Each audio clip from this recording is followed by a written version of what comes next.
ರಾಜ್ಯ ಸರ್ಕಾರದ ಗ್ಯಾರಂಟಿ ಯೋಜನೆಗಳಲ್ಲಿ ಬಹಳ ದೊಡ್ಡ ಮಟ್ಟದಲ್ಲಿ ಸದ್ದು ಮಾಡಿದ್ದು ಶಕ್ತಿ ಯೋಜನೆ. ಮಹಿಳೆಯರಿಗೆ ಸರ್ಕಾರಿ ಬಸ್ಗಳಲ್ಲಿ ಉಚಿತ ಪ್ರಯಾಣ ಸೌಲಭ್ಯ ನೀಡುತ್ತಿರುವ ಈ ಯೋಜನೆ ಆರಂಭವಾದ ದಿನದಿಂದಲೇ ಲಕ್ಷಾಂತರ ಮಹಿಳೆಯರ ಜೀವನದಲ್ಲಿ ನಿಜಕ್ಕೂ ಬದಲಾವಣೆ ತಂದಿದೆ. ಈಗ ಈ ಯೋಜನೆಗೆ ಮತ್ತೊಂದು ಹೊಸ ತಿರುವು ಸಿಗ್ತಾ ಇದೆ. ಉಚಿತ ಟಿಕೆಟ್ಗೆ ಸ್ಮಾರ್ಟ್ ಕಾರ್ಡ್ ಕಡ್ಡಾಯ ಮಾಡೋದಕ್ಕೆ ಸರ್ಕಾರ ಮುಂದಾಗಿದೆ. ಸಚಿವ ಸಂಪುಟ ಸಭೆಯಲ್ಲೇ ಈ ಕುರಿತು ತೀರ್ಮಾನವಾಗಿದ್ದು, ಮುಂದಿನ ದಿನಗಳಲ್ಲಿ ಶಕ್ತಿ ಯೋಜನೆ ಪ್ರಯೋಜನ ಪಡೆಯಬೇಕಾದರೆ ಈ ಕಾರ್ಡ್ ಇರಲೇಬೇಕು ಅನ್ನೋ ವ್ಯವಸ್ಥೆ ಬರೋದು ಬಹುತೇಕ ಖಚಿತ. ಇದಕ್ಕೆ ಕಾರಣ ಏನು ಅನ್ನೋದು ನೋಡಿದ್ರೆ, ಸರ್ಕಾರದ ಲೆಕ್ಕದ ಪ್ರಕಾರ ಜನವರಿ 2026ರವರೆಗೆ 4 ಸಾರಿಗೆ ನಿಗಮಗಳಾದ ಕರ್ನಾಟಕ ರಾಜ್ಯ ರಸ್ತೆ ಸಾರಿಗೆ ನಿಗಮ, ಬೆಂಗಳೂರು ಮಹಾನಗರ ಸಾರಿಗೆ ಸಂಸ್ಥೆ, ವಾಯುವ್ಯ ಕರ್ನಾಟಕ ರಸ್ತೆ ಸಾರಿಗೆ ಸಂಸ್ಥೆ ಹಾಗೂ ಕಲ್ಯಾಣ ಕರ್ನಾಟಕ ರಸ್ತೆ ಸಾರಿಗೆ ಸಂಸ್ಥೆಗಳಲ್ಲಿ ಸೇರಿ 660 ಕೋಟಿಗೂ ಹೆಚ್ಚು ಉಚಿತ ಪ್ರಯಾಣಗಳು ದಾಖಲಾಗಿವೆ. ದಿನಕ್ಕೆ ಸರಾಸರಿ 76 ಲಕ್ಷ ಮಹಿಳೆಯರು ಉಚಿತವಾಗಿ ಪ್ರಯಾಣಿಸುತ್ತಿದ್ದಾರೆ. ಇಷ್ಟು ದೊಡ್ಡ ಪ್ರಮಾಣದ ಯೋಜನೆ ನಡೆಸೋದಕ್ಕೆ ಕಾಗದದ ಟಿಕೆಟ್, ಮ್ಯಾನ್ಯುಯಲ್ ಎಂಟ್ರಿ ಇವೆಲ್ಲ ಸರಿಯಾಗಿ ಹಿಡಿತಕ್ಕೆ ಬರ್ತಿಲ್ಲ ಅನ್ನೋ ಮಾತು ಸರ್ಕಾರದ ವಲಯದಲ್ಲಿದೆ. ಲೆಕ್ಕಾಚಾರದಲ್ಲಿ ವ್ಯತ್ಯಾಸ, ಉಚಿತ ಟಿಕೆಟ್ಗಳ ಸಂಖ್ಯೆ ಬಗ್ಗೆ ಗೊಂದಲ, ಸರ್ಕಾರದಿಂದ ನಿಗಮಗಳಿಗೆ ಪಾವತಿಯಾಗಬೇಕಾದ ಹಣದ ಲೆಕ್ಕದಲ್ಲಿ ವಿಳಂಬ ಇವೆಲ್ಲ ಸಮಸ್ಯೆಗಳನ್ನ ಸರಿಪಡಿಸೋಕೆ ಸ್ಮಾರ್ಟ್ ಕಾರ್ಡ್ ವ್ಯವಸ್ಥೆ ತರುತ್ತಿದ್ದೇವೆ ಅಂತ ಸರ್ಕಾರ ಹೇಳ್ತಿದೆ. ಈ ಸ್ಮಾರ್ಟ್ ಕಾರ್ಡ್ ಆರೋಗ್ಯ ಇಲಾಖೆಯ ಆಯುಷ್ಮಾನ್ ಕಾರ್ಡ್ ಮಾದರಿಯಲ್ಲೇ ಇರಲಿದ್ದು, ಫಲಾನುಭವಿಯ ಹೆಸರು, ಫೋಟೋ, ದೃಢೀಕರಣ ಸಂಖ್ಯೆ, ಗುರುತಿನ ಚೀಟಿ ವಿವರ ಇತ್ಯಾದಿಗಳನ್ನ ಒಳಗೊಂಡಿರುತ್ತೆ. ಬಸ್ ಸೇರಿದಾಗ ಕಂಡಕ್ಟರ್ ತಮ್ಮ ಇಟಿಎಂ ಯಂತ್ರದಲ್ಲಿ ಕಾರ್ಡ್ನ ಸಂಖ್ಯೆಯನ್ನ ನಮೂದಿಸಿದರೆ ಸಾಕು, ಟಿಕೆಟ್ ಸೃಷ್ಟಿಯಾಗುತ್ತೆ. ಪ್ರತ್ಯೇಕವಾಗಿ ಆಧಾರ್ ಅಥವಾ ಬೇರೆ ದಾಖಲೆ ತೋರಿಸೋ ಅಗತ್ಯ ಇರೋದಿಲ್ಲ. ಕಾರ್ಡ್ ಇದ್ದರೆ ಉಚಿತ ಟಿಕೆಟ್, ಇಲ್ಲದಿದ್ದರೆ ಉಚಿತ ಪ್ರಯಾಣ ಇಲ್ಲ. ಕಾರ್ಡ್ ತಯಾರಿಕೆ ಮತ್ತು ವಿತರಣೆಗೆ ಸರ್ಕಾರ ಟೆಂಡರ್ ಕರೆಯಲು ನಿರ್ಧರಿಸಿದೆ. 4 ಸಾರಿಗೆ ನಿಗಮಗಳ ಪರವಾಗಿ ಸಂಪೂರ್ಣ ಎಂಡ್ ಟು ಎಂಡ್ ವ್ಯವಸ್ಥೆ ನೋಡಿಕೊಳ್ಳಲು ಅರ್ಹ ಸಿಸ್ಟಮ್ ಇಂಟಿಗ್ರೇಟರ್ ಸಂಸ್ಥೆ ಆಯ್ಕೆ ಮಾಡಲಾಗ್ತಿದೆ. ವಿತರಣೆ ಪ್ರಕ್ರಿಯೆಯಲ್ಲಿ ಗ್ಯಾರಂಟಿ ಯೋಜನೆ ಅನುಷ್ಠಾನ ಸಮಿತಿ ಜೊತೆಗೆ ಬೆಂಗಳೂರು 1 ಮತ್ತು ಕರ್ನಾಟಕ 1 ಕೇಂದ್ರಗಳನ್ನು ಬಳಸುವ ಸಾಧ್ಯತೆ ಇದೆ. ಸರ್ಕಾರ ಸ್ಪಷ್ಟವಾಗಿ ಹೇಳಿರುವುದೇನೆಂದರೆ, ಮಹಿಳೆಯರಿಂದ ಕಾರ್ಡ್ಗೆ ಯಾವುದೇ ಶುಲ್ಕ ವಸೂಲಿ ಮಾಡಬಾರದು. ಅಂದರೆ ಕಾರ್ಡ್ ಸಂಪೂರ್ಣ ಉಚಿತ. ಆದ್ರೆ ಇಲ್ಲಿ ಒಂದು ಪ್ರಶ್ನೆ ಮೂಡ್ತಿದೆ.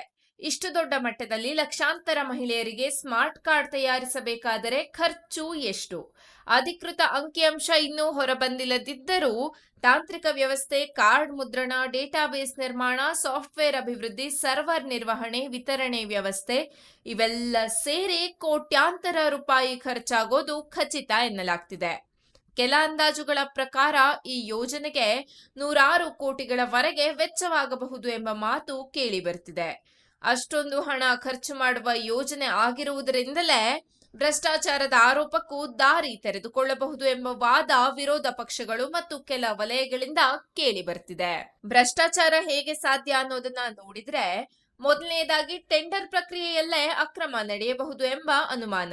ಒಂದು ನಿರ್ದಿಷ್ಟ ಕಂಪನಿಗೆ ಲಾಭವಾಗುವಂತೆ ಷರತ್ತು ರೂಪಿಸುವುದು, ಕಾರ್ಡ್ ಪ್ರತಿ ಘಟಕದ ಬೆಲೆ ಹೆಚ್ಚಾಗಿ ನಿಗದಿ ಮಾಡುವುದು, ಸಾಫ್ಟ್ವೇರ್ ಅಭಿವೃದ್ಧಿ ವೆಚ್ಚವನ್ನ ಉದ್ದೇಶಪೂರ್ವಕವಾಗಿ ಹೆಚ್ಚಿಸುವುದು ಇವೆಲ್ಲ ಸಾಧ್ಯತೆಯಲ್ಲಿವೆ ಎಂದು ಟೀಕೆಗಾರರು ಹೇಳುತ್ತಾರೆ.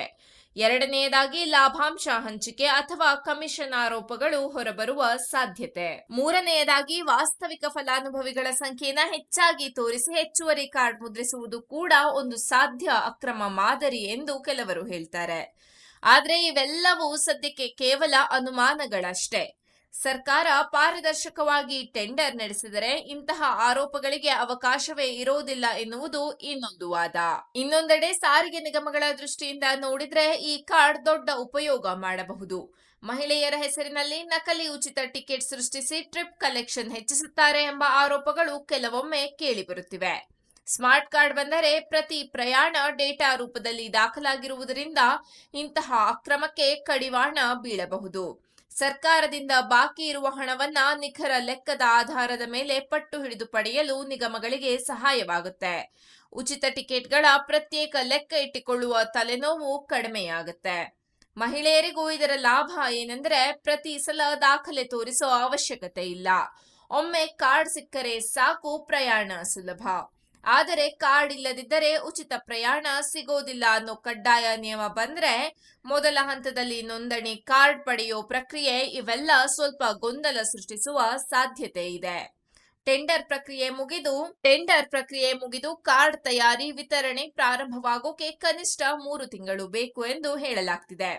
ಜೂನ್ ವೇಳೆಗೆ ಶಕ್ತಿ ಯೋಜನೆಗೆ 3 ವರ್ಷ ತುಂಬಲಿದ್ದು, ಅದೇ ಸಂದರ್ಭದಿಂದ ಹೊಸ ವ್ಯವಸ್ಥೆ ಜಾರಿಗೆ ಬರಬಹುದು ಎಂಬ ಮಾತು ಇದೆ. ಒಟ್ಟಾರೆ ನೋಡಿದ್ರೆ ಶಕ್ತಿ ಯೋಜನೆ ಇನ್ನಷ್ಟು ತಾಂತ್ರಿಕ ಹಾಗೂ ನಿಯಂತ್ರಿತ ಹಾದಿಗೆ ಹೋಗ್ತಾ ಇದೆ. ಪಾರದರ್ಶಕತೆ, ನಿಖರ ಲೆಕ್ಕ, ಅಕ್ರಮ ತಡೆ ಇವು ಸರ್ಕಾರ ಹೇಳುತ್ತಿರುವ ಉದ್ದೇಶಗಳು. ಮತ್ತೊಂದೆಡೆ ಕೋಟ್ಯಾಂತರ ವೆಚ್ಚ, ಟೆಂಡರ್ ರಾಜಕೀಯ, ಭ್ರಷ್ಟಾಚಾರದ ಸಾಧ್ಯತೆ ಇವು ಟೀಕಾಕಾರರ ಪ್ರಶ್ನೆಗಳು. ಈ ಸ್ಮಾರ್ಟ್ ಕಾರ್ಡ್ ವ್ಯವಸ್ಥೆ ನಿಜವಾಗಿಯೂ ಯೋಜನೆಯನ್ನ ಬಲಪಡಿಸ್ತಿದೆಯಾ ಅಥವಾ ಹೊಸ ವಿವಾದಕ್ಕೆ ಕಾರಣವಾಗ್ತಿದೆಯಾ ಅನ್ನೋದು ಮುಂದಿನ ತಿಂಗಳುಗಳಲ್ಲಿ ಸ್ಪಷ್ಟವಾಗಲಿದೆ.